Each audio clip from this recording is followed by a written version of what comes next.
First ever factory outlet Mukunda jewellery KPHP Kothapet Khammam Somajiguda Hanamkonda.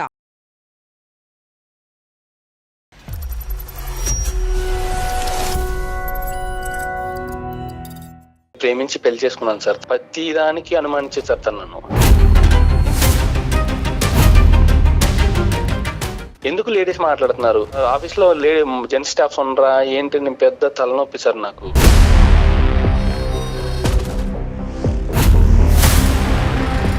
పెళ్ళి అయ్యి ఎంతకాలం అయింది? డివోర్స్ కూడా అయిపోయింది సార్. ఇప్పుడు మీ సైడ్ వర్జన్ వింటున్నాం, మరి అమ్మాయి సైడ్ వర్జన్ మనం వినట్లేదు కాబట్టి వాళ్ళ ఫోన్ నేను లిఫ్ట్ చెబితే నాకు ఉన్న ఉద్యోగం కూడా పోతుంది సార్. నేను తను నాకు విడాకులు ఇచ్చేసాక ఇంట్లో ఇంకో సంబంధం చూసారు సార్ నాకు. నేను పెళ్లి చేసుకోబోయే అమ్మాయికి తన ఆఫీస్ స్పేస్కి వెళ్ళి మరి నా గురించి బ్యాడ్ గా చెప్పింది తను.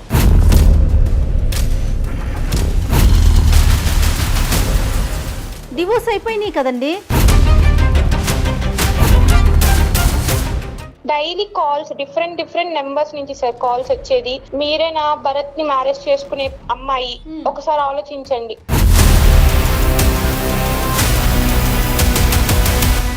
మళ్ళీ నన్ను పెళ్లి చేసుకో అని చెప్పి సూసైడ్ అటెంప్ట్ చేసింది సార్. తను ఎంత టార్చర్ చేశారో, మళ్ళీ మీ అమ్మాయి ఎన్ని ప్రాబ్లమ్స్ ఫేస్ చేయాలో, ఇలా వాళ్ళ మైండ్ ని కూడా చేంజ్ చేస్తా ఉన్నారు వాళ్ళు.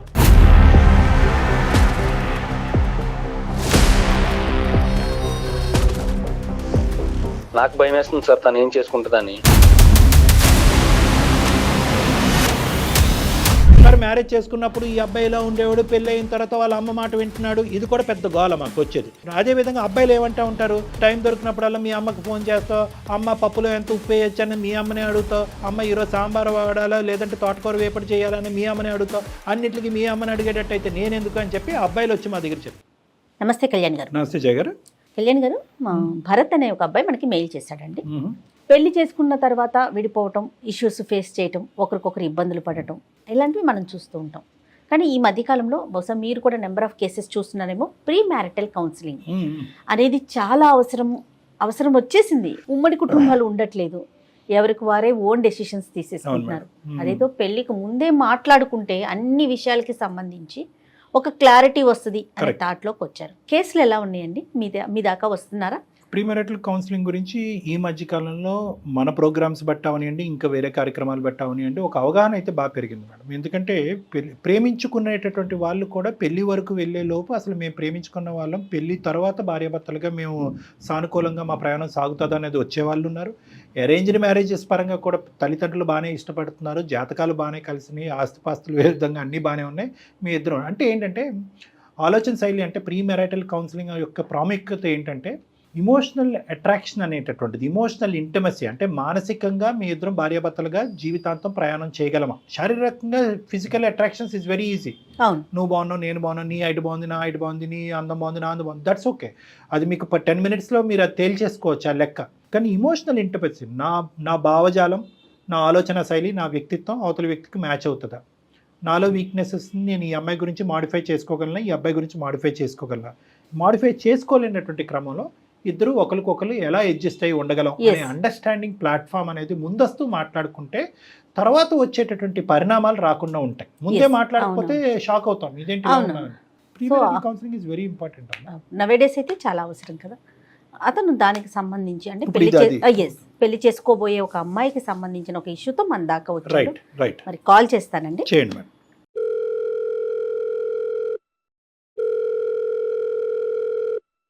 హలో, నమస్తే అండి, భరత్ గారా? అవునండి, భరత్ అండి. ఎవరండి? నేను జయానండి, అందమైన జీవితం ప్రోగ్రామ్ నుంచి కాల్ చేస్తున్నాను, సుమన్ టీవీ నుండి. నమస్తే మ్యామ్. నాతో పాటు డాక్టర్ కళ్యాణ్ చక్రవర్తి గారు ఉన్నారండి. చెప్పండి భరత్ గారు. అంటే సార్ నాకు ఒక సమస్య ఉంది సార్. నేను ఒక అమ్మాయిని ప్రేమించాను సార్. మీరేం చేస్తుంటారు భరత్? నేను సాఫ్ట్వేర్ ఇంజనీర్ అండి. ఓకే. అమ్మాయి అంటే ఎడ్యుకేటెడ్ మేడం, కానీ జాబ్ లేదు, ఇంట్లోనే ఉండేది. తను అసలు మీ పరిచయం ఎలా జరిగింది అది చెప్పండి ఒక్కసారి డాక్టర్ గారికి. పరిచయం అంటే సార్ తనది మా పక్కూరే అండి. అప్పుడప్పుడు కాలేజ్ టైంలో గట్రా తెలిసిన మొహమే మేడం. అయితే తనని ఒక బస్సులో పరిచయం అవడం వల్ల 1 year నుంచి అలాగా డీప్ గా లవ్ చేసుకున్నాం మేడం. ఇంట్లో ఒప్పుకోకపోతే ఇంట్లో ఒప్పించి మరి ప్రేమించి ఇద్దరిని 2 వైపులా ఒప్పించి మరి నేనే మ్యారేజ్ చేసుకున్నాను మేడం. ప్రేమించుకున్నప్పుడు భరత్ అంతా కూడా స్మూత్ గానే ఉంది, అప్పుడు ఏం డిఫరెన్స్ ఆఫ్ ఒపీనియన్ కానీ ఏమీ రాలేదు. ఓన్లీ థింగ్ ఏంటంటే పెద్దలు అంగీకరించకపోవటం, ఆ ఇరువైపుల పెద్దల్ని మీరే అంగీకరించేటట్టు విధంగా చేసుకున్నారు, అంతే కదా? అవును సార్. పెళ్ళి అయ్యి ఎంతకాలం అయింది? అంటే సార్ ఇప్పటికి డివోర్స్ కూడా అయిపోయింది సార్. అంటే సార్ 1 year తర్వాత డైవర్స్ కి అప్లై చేసాను సార్. తను నా మాట వినకుండా అసలు నేను ఎక్కడికి వెళ్తున్నావు, ఎందుకు వెళ్తున్నావు మాట్లాడితే ఇదే sir. Office software office timings అంటే మీకు తెలియదే ఉంది సార్. ఇప్పుడు ఆఫ్టర్నూన్ 11కి వెళ్తాం, నైట్ 12, 2 కూడా అవుతూ ఉంటుంది. ఆ నైట్ టైంలో ఫోన్స్ వస్తుంటే ఎవరు చేశారు, ఎందుకు చేశారు, లేడీస్ ఎందుకు మాట్లాడుతున్నారు, ఇలా తలగా ప్రతి దానికి అనుమానించేది సార్ తను నన్ను. అసలు ఏ విషయం తను నచ్చ చెప్దామని అసలు వినేది కాదు సార్ నా మాట తను. మరి వాళ్ళ తల్లిదండ్రులు చెప్పించారా ఇది కరెక్ట్ కాదమ్మా అని చెప్పి? సార్ చెప్పించింది సార్, చాలా వాళ్ళ పేరెంట్స్ కూడా చెప్పారు సార్ వద్దని. వాళ్ళ పేరెంట్స్ మాట వినలేదు, మా పేరెంట్స్ మాట వినలేదు సార్ తను. ఈ ఓవర్ పొసెసివ్నెస్ అనేటటువంటిది పెళ్ళైనటువంటి కొత్తలో చాలా సర్వసహజం ఆడవాళ్ళకి. దాన్ని శృతి మించినటువంటి పరిస్థితికి వెళ్ళి ఆ అమ్మాయిగానే ఆ ఊహ కాస్త ఇంకో లెవెల్కి వెళ్ళిపోయి డివోర్స్ వరకు వెళ్ళిపోయింది. అయితే సార్ తనకి నాకు విడాకులు అయిపోయి 1 year అవుతుంది సార్ ఆల్రెడీ. ఆ స్టోరీ క్లోజ్ అయిపోయింది. నాకు విడాకులు ఇచ్చేసాక ఇంకా నేను 6 నెలలు బయటకు రాలేక సార్. అలాంటి పరిస్థితుల్లో ఎన్నో బాధలు పడి ఆఫీస్ వర్క్ చేయలేక ఎన్ని మైండ్ లో పెట్టుకున్నాక ఇంట్లో ఇంకో సంబంధం చూసారు సార్. నాకు మూవ్ ఆన్ అవుదామని నేను ఓకే చెప్పాను సార్. ఇలాంటి ఇష్యూ మళ్ళీ జరగకూడదని నేను చేసుకోబోయే అమ్మాయికి కూడా మొత్తం వివరించాను సార్. నా లైఫ్, పాస్ట్ లైఫ్ ఏం జరిగింది, నేను వేరే అమ్మాయితో ఇలాగా పెళ్లి అయింది, ఇలా విడిపోయింది, లవ్ మ్యారేజ్ మొత్తం చెప్పాను సార్ తనకి. ఎంగేజ్మెంట్ అయిన అమ్మాయితోటి. అండ్ మాకు ఎంగేజ్మెంట్ అయ్యి కూడా ఎంతో కాలం కాలేదు సార్. గట్టిగా ఒక 4 months అవుతుంది సార్. ఇంకొక 1 month లో మ్యారేజ్ ఉంది సార్. అయితే సార్ ఈ లోపు మళ్ళీ తను నా దగ్గర నాకు ఎంగేజ్మెంట్ ఫిక్స్ అయిందని తెలిసి ఒక 3 months నుంచి తను నన్ను టార్చర్ చేస్తుంది సార్, నా ముందు భార్య. అవును సార్. డివోర్స్ అయిపోయినాయి కదండి. నాకు మ్యారేజ్ ఫిక్స్ అయిందని తనకి ఎలా తెలిసిందో తెలియలేదు సార్. ఒక రోజు ఇంటికి వచ్చి గొడవ చేసింది సార్. నా దగ్గరికి వచ్చి నువ్వు మంచివాడివి, నీ గురించి అసలు అలా అనుకోలేదు, నీకు అసలు ఏ అలవాట్లు లేవు, ఏ అమ్మాయి లేదు, నేను నమ్ముతున్నాను. అప్పుడు నా మాట నేను అసలు ఎందుకు ఇలా చేసానో కూడా తెలియలేదు, అయిపోయింది మళ్ళీ నేను పెళ్లి చేసుకో అని బతిమాలుతుంది సార్ నన్ను తను. ఏంటి ఇప్పుడు మళ్ళీ ఏమంటుంది? మళ్ళీ మీ ఇద్దరు రీమ్యారేజ్ చేసుకోవాలని కోరుకుంటుందా? అవును సార్. నీకు ఎంగేజ్మెంట్ అవ్వలేదని అనుకో, కరెక్ట్గా ఎంగేజ్మెంట్ నీ పెళ్లి టైంకి ముందుకు రావటం ఏంటి? దానికంటే ముందు వచ్చి ఉంటే కనుక బహుశా ఆవిడలో ఏమైనా మార్పు కనిపించుంటే నువ్వు ఏమైనా ఒప్పుకుని ఉండేవాడేమో. మళ్ళీ నన్ను పెళ్లి చేసుకో అని చెప్పి సూసైడ్ అటెంప్ట్ చేసింది సార్. నేను పోలీస్ స్టేషన్ లో కంప్లైంట్ కూడా ఇచ్చాను సార్. తన వల్ల నాకు ఇలా ఇబ్బంది అవుతుంది, తన ఇంటికి వచ్చి సూసైడ్ అటెంప్ట్స్ చేస్తుంది, తనకి ఏమన్నా చేసుకుంటే నాకు బాధ్యత లేదని నాకు భయం వేస్తుంది సార్ తను ఏం చేసుకుంటుందని. అది కూడా కరెక్ట్ కాదు, దాన్ని మేము సమర్థించం కూడా. ఎందుకంటే అకారణంగా వెళ్ళిపోయినటువంటి అమ్మాయి తన జీవితాన్ని నాశనం చేసుకుని నీ జీవితాన్ని పాడు చేసి ఈరోజు మళ్ళీ నీ జీవితాన్ని బాగు చేసుకుని వేరే అమ్మాయికి ప్రామిస్ చేసేటటువంటి క్రమంలో మళ్ళీ దూరి మళ్ళీ జీవితాలు చెడగొట్టేటటువంటి దాన్ని మేము ఎలా ప్రోత్సహిస్తాం? నీకు వద్దు, మాకు వద్దు. కానీ ఈ అమ్మాయి బారి నుంచి నువ్వెలా తప్పించుకుంటావు? నువ్వు పెళ్లి చేసుకోబోయేటటువంటి అమ్మాయి ఎలా తప్పించుకుంటుంది? పోలీస్ కంప్లైంట్ ఇచ్చాక కొద్ది తగ్గిందా ఈవిడ? పోలీస్ కంప్లైంట్ ఇచ్చాక తను కొద్దిగా తగ్గినా కానీ సార్ ఇప్పుడు తను ఒక చిన్న డిస్టర్బెన్స్ చేసి వెళ్ళిపోయింది సార్. ఇప్పుడు కూడా ప్రేమించే అంటే నేను పెళ్లి చేసుకోబోయే అమ్మాయికి తన ఆఫీస్ స్పేస్ కి వెళ్ళి మరి నా గురించి బ్యాడ్ గా చెప్పింది తను. చూసారా, ఇక్కడ బాంబు పేలకపోతే అక్కడ ఒత్తిలిగిస్తుంది అమ్మాయి. అంతే జుట్టు అందకపోతే కాళ్ళు. మరి అంటే ఏమని చెప్తుంది? ఏం చెప్పడానికి ఏముంది ఇక్కడ? నా వల్ల తను ఇబ్బంది పడినట్టు, నేను తాగుబోతుని తిరిగిపోతుని, తను ఎంతో ఇబ్బంది పెట్టినట్టు ఇలా ఒక్కరి కాదు సార్ 3 చేత చెప్పించింది సార్ తనకి. నా దగ్గర రావడానికి సార్ తనేసి ప్లాన్ అంతా ఇది.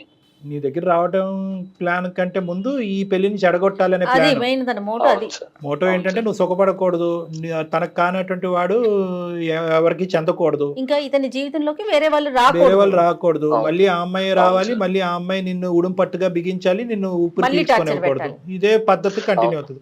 సరే, ఆ అమ్మాయి మార్పు వచ్చిందో లేదో అనేటటువంటిది ఈ రోజు అప్రస్తుతం. అదేమి ఇప్పుడు అది పెద్ద మాట్లాడుకోవాల్సినటువంటి అవసరం లేదు.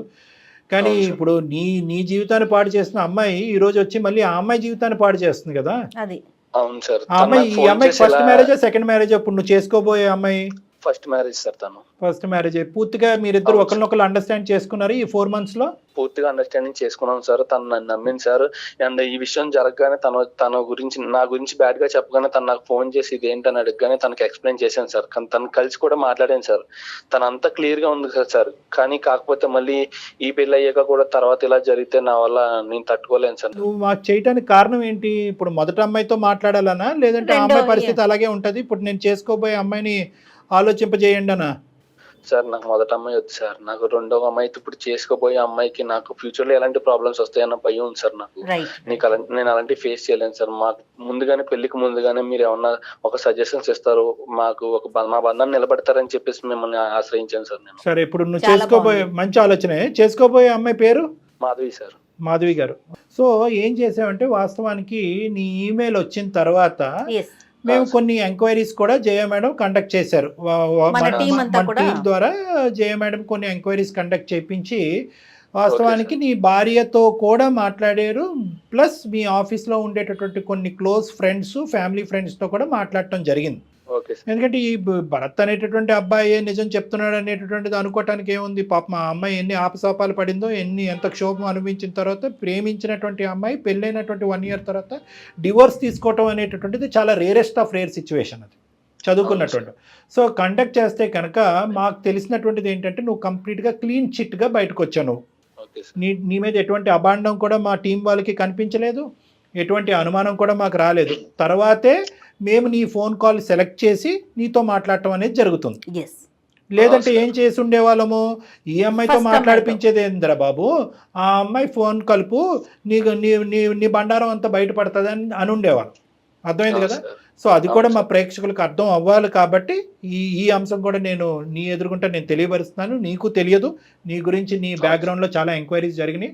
ఆ మొత్తం ఎంక్వైరీస్లో నువ్వు క్లీన్ చిట్గా క్లారిటీతో బయటకు వచ్చావు కాబట్టి ఇప్పుడు నెక్స్ట్ నీ ఎజెండా మేము మాట్లాడవలసినటువంటి వ్యక్తి ఎవరైనా ఉన్నారు అంటే కనుక అది నీకు కాబోయేటటువంటి భార్య మాధవి గారు. సో ఇప్పుడు నువ్వు కాన్ఫరెన్స్ కాల్ కలుపు. आपका कॉल होल्ड पर है, लाइन पर बने रहें या कुछ देर बाद कोशिश करें. హలో, ఎక్కడున్నావు? నేనా ఆఫీస్ లో ఉన్నా. నువ్వు ఎక్కడున్నావు? నేను ఆఫీస్ లో ఉన్నా. దేవి ఏమన్నా ఫోన్ చేసిందా మళ్ళీ నీకు? తన నుంచి అయితే ఏం కాల్స్ రాలేదు. ఏమైనా మెంబర్స్ అలా వస్తే బ్లాక్ లోనే పెడుతున్నా. నీకేమైనా కాల్ చేసిందా? లేదు, నాకు కాల్ రాలేదు. తను నిన్న ఎలా మైండ్ బ్రెయిన్ వాష్ చేస్తుందేమో అన్న భయం నాకు ఉంది. నా లైఫ్ లో సిచ్యువేషన్స్ అన్ని నీకు చెప్పాను. నీకు మొత్తం తెలుసు. మన ఫ్యూచర్ లో ఎలాంటి ప్రాబ్లం రాకూడదంటే మనం దీనికే ముందుగానే ఆలోచించుకుని మాట్లాడుకుంటే బాగుంటుంది అని చెప్పేసి నేను కళ్యాణ్ చక్రవర్తి గారితో మాట్లాడాను. నేను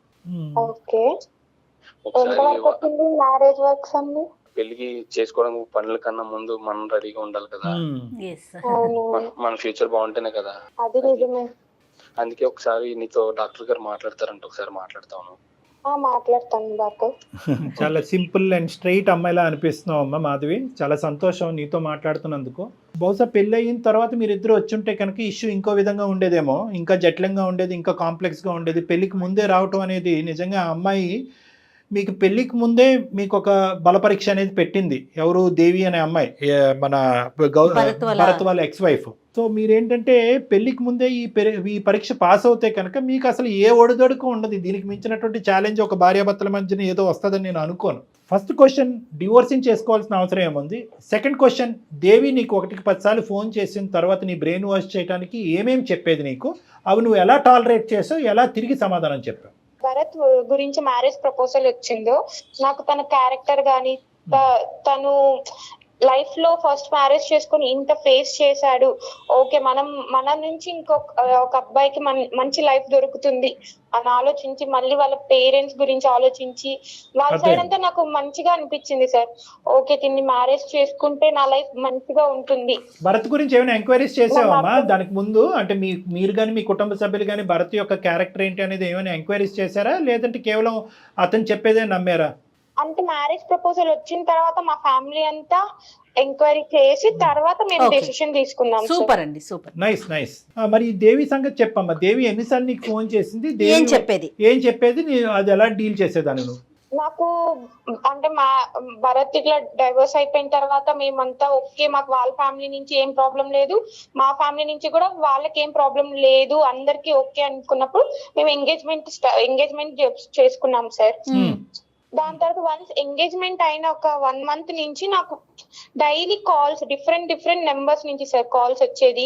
ప్లస్ ఇప్పుడు డైరెక్ట్ గా ఎప్పుడైనా నేను ఆఫీస్కి వెళ్ళేటప్పుడు బస్ స్టాప్ లో వెయిట్ చేస్తున్నాను, లేదా బయట షాపింగ్ మాల్స్ కి వెళ్ళింటాను, లేదా ఫ్రెండ్స్ తో ఎక్కడికైనా వెళ్తాను, ఆ టైంలో వచ్చి డైరెక్ట్ గా నాకు ఒక అన్నోన్ పర్సన్స్ వచ్చి మీరే నా భరత్ ని మ్యారేజ్ చేసుకునే అమ్మాయి ఇలా మీరు సెకండ్ మ్యారేజ్ చేసుకుంటున్న అబ్బాయిని ఎందుకు మ్యారేజ్ చేసుకోవాలనుకుంటున్నారు, తను మిమ్మల్ని ఎందుకు మ్యారేజ్ చేసుకోవాలనుకుంటున్నారు, ఒక్కసారి ఆలోచన. ఇలా నాకు కొంచెం మైండ్ అనేది డైవర్ట్ చేయడానికి చాలా మంది ట్రై చేశారు సార్. టెంపుల్స్ కి ఫ్యామిలీతో వెళ్తున్నా కూడా ఇప్పుడు నేను ఒకటే ఉంటే దాన్ని నేను వేరేలాగా అర్థం చేసుకొని నేను భరత్ తో మాట్లాడి ఏమైనా లైక్ ప్రాబ్లమ్స్ వస్తే క్లారిఫై చేసుకుంటాం. మా ఫ్యామిలీతో ఉన్నప్పుడు కూడా వచ్చి ఇలా ఆలోచించండి ఒకసారి, మీ అమ్మాయి లైఫ్ పోతుందేమో, ఇట్లా డైవర్స్ తీసుకున్న అబ్బాయితో ఎందుకు, తను ఎంత టార్చర్ చేశారో, మళ్ళీ మీ అమ్మాయి ఎన్ని ప్రాబ్లమ్స్ ఫేస్ చేయాలో, ఇలా వాళ్ళ మైండ్ ని కూడా చేంజ్ చేస్తా ఉన్నారు వాళ్ళు. మాక్సిమం ఎంత వరకు చెప్పాలో అంతవరకు చెప్తున్నారు, ఎట్లయినా ఈ పెళ్లి క్యాన్సిల్ చేయాలని, అంతేనండి? పెళ్లి క్యాన్సిల్ చేయాలని. ఈవెన్ మేడం యాక్చువల్లీ మ్యారేజ్ కి ఇంకొక 1 month ఉంది అనుకున్నప్పుడు కూడా మాకు అసలు నాకు మ్యారేజ్ వర్క్స్ మీద కానీ ఆఫీస్ వర్క్స్ మీద కానీ కాన్సన్ట్రేషన్ అసలు చేయలేకపోతున్నాను. మ్యారేజ్ చేసుకుంటే నేను నెక్స్ట్ సేమ్ ఇప్పుడు వీళ్ళు చెప్పే ప్రాబ్లమ్స్ ఏమైనా నా లైఫ్ లో నేను ఎలా ఫేస్ చేయాలి, మా ఫ్యామిలీకి ఏమైనా చెప్తే వాళ్ళు ఇన్ని జరుగుతున్నా కూడా నువ్వు వద్దు అనుకొని చేసుకున్నావు కదా, నువ్వే ఫేస్ చేసుకో అని వాళ్ళ నుంచి నాకు ఏం సపోర్ట్ రాకుండా మేమిద్దరం ఇలా గొడవలు ఆడుకుంటూ రోజు ఉంటే ఎలా ఫేస్ చేయాలని అలా ఒక మైండ్ నాకు చేంజ్ అయిపోతుంది మేడం. కాదు మాధవి, ఇంట్లో వాళ్ళు వద్దని చెప్తున్నారా?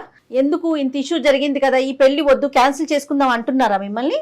అంటే వాళ్ళు ఆలోచించు ఒకసారి, ఇంత లైక్ కాదు కదా, ఆలోచించు, ఇతను కాకపోతే ఇంకా బెటర్ గుడ్ పర్సన్ రావచ్చు కదా, ఇలా చెప్పేవాళ్ళు. కానీ నువ్వైతే మాత్రం నాకు భరతే కావాలని పట్టుబట్టేదానమ్మా.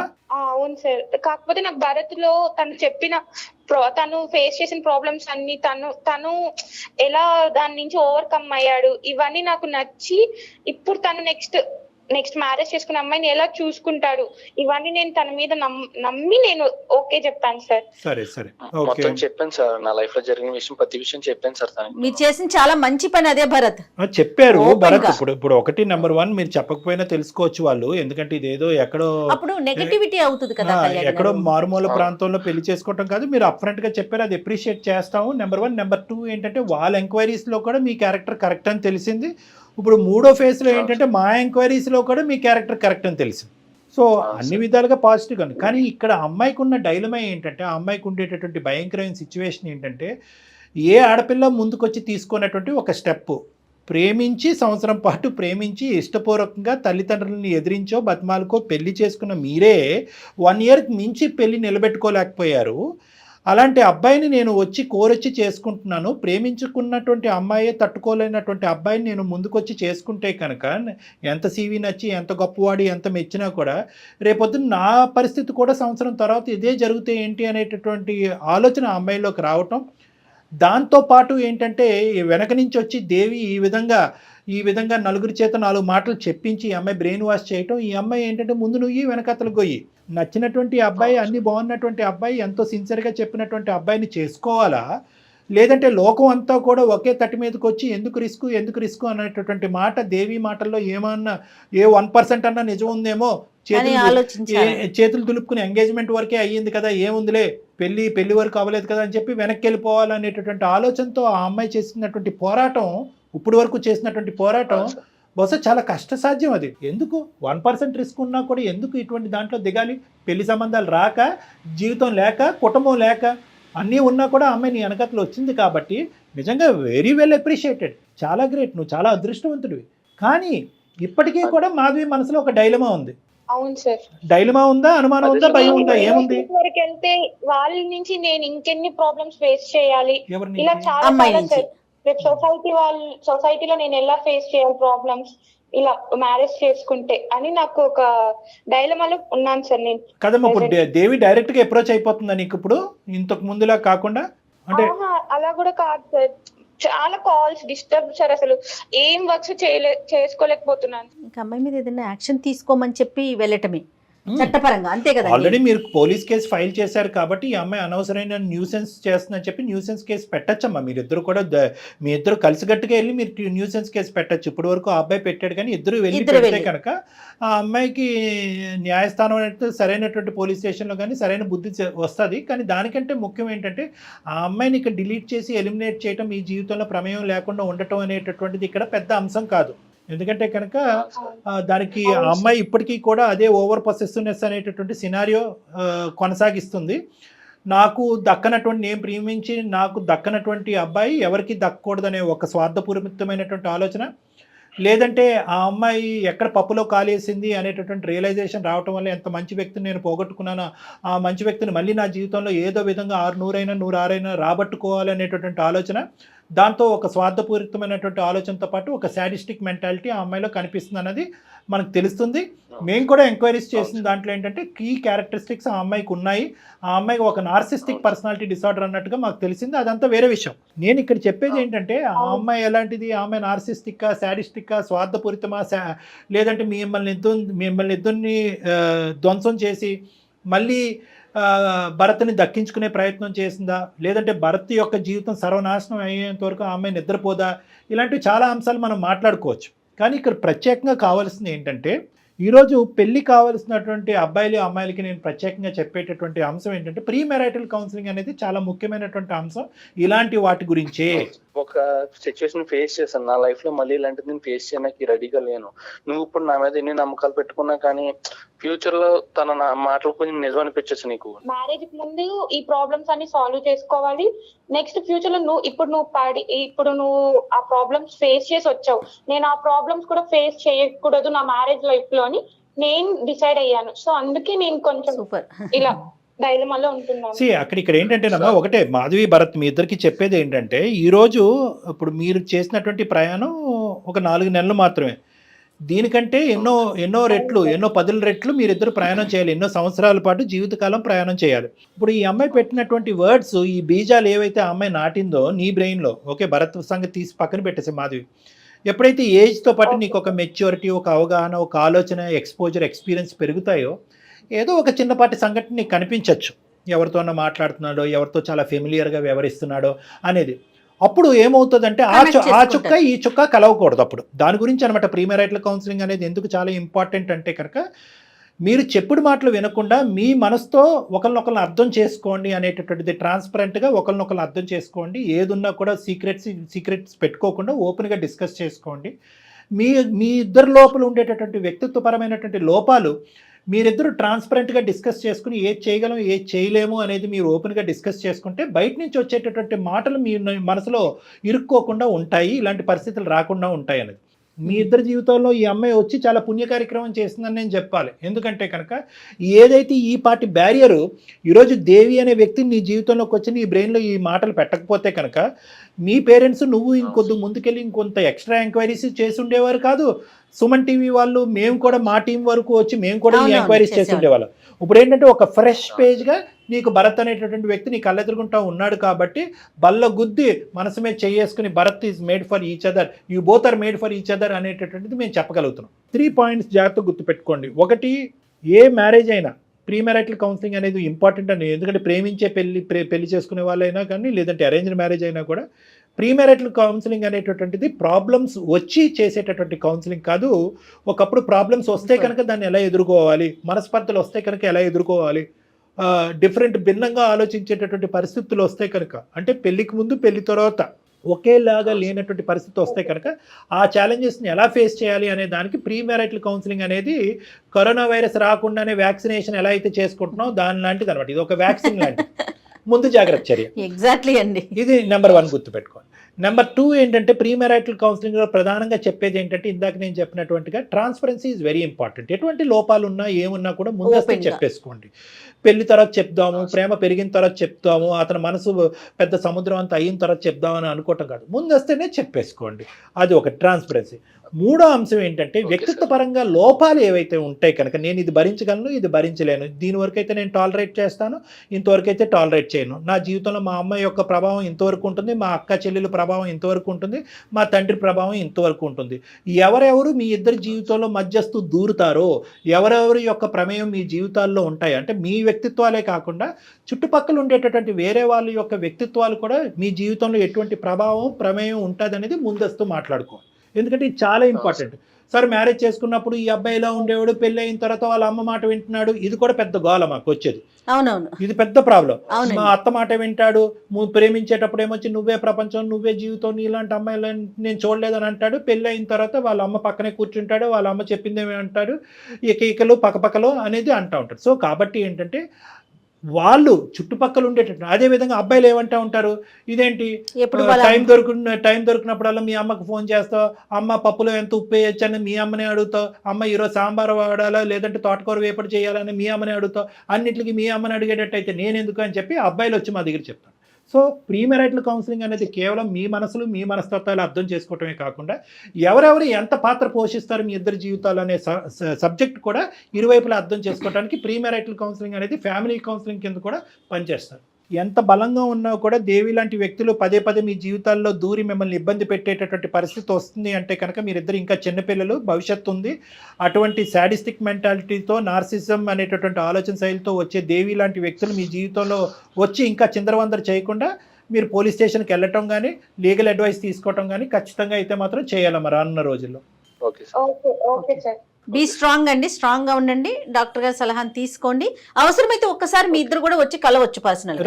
ఏమైనా ఉంటే కనుక రండి. 90% అంతా క్లియర్ అయిపోయింది అన్నట్టు నాకు అనిపిస్తుంది. ఏమైనా ఉంటే కనుక ఆలోచించరండి. లేని పక్షంలో రావద్దు. చెప్పినటువంటి సూత్రాలు మాత్రం గుర్తుపెట్టుకుని హ్యాపీగా ముందుకెళ్ళండి. Okay sir. Thank you so much sir. Thank you మా, Bye అమ్మా. All the best. రైట్. మీరు చేస్తున్న రెగ్యులర్ కౌన్సిలింగ్ తో పాటుగా ప్రీ మ్యారిటల్ కౌన్సిలింగ్ కూడా కాస్త సమయాన్ని మీరు వెచ్చిస్తే బాగుంటుంది అనిపిస్తుంది కళ్యాణ్ గారు నాకు. ఎందుకంటే ఎవరైనా ఇప్పుడు ఆడియన్స్ చూస్తారో వాళ్ళకి కూడా ఒక క్లారిటీ వచ్చి ఉంటుంది, ప్లస్ అవసరం కూడాను. ఎవరికైనా కూడా ప్రీ మ్యారిటల్ కౌన్సిలింగ్ కావాలి, డాక్టర్ గారితో మాట్లాడాలి అనుకుంటే కింద స్క్రీన్ మీద కనిపిస్తున్న నెంబర్కి కాల్ చేసి అపాయింట్మెంట్ బుక్ చేసుకోవచ్చు. రైట్ కళ్యాణ్ గారు, ఎనీహో చిన్న చిన్న డౌట్స్ చాలా మెచ్యూర్డ్ గా ఉన్నారు ఇద్దరు కూడా, ముఖ్యంగా అమ్మాయి కూడా ఓపెన్ గా ఉన్నారు. అంటే చాలా మన వర్క్ అనేది చాలా ఈజీ అయిపోయింది. రైట్ అండి, ఇంకొక ఎపిసోడ్తో కలుద్దామండి. నమస్తే.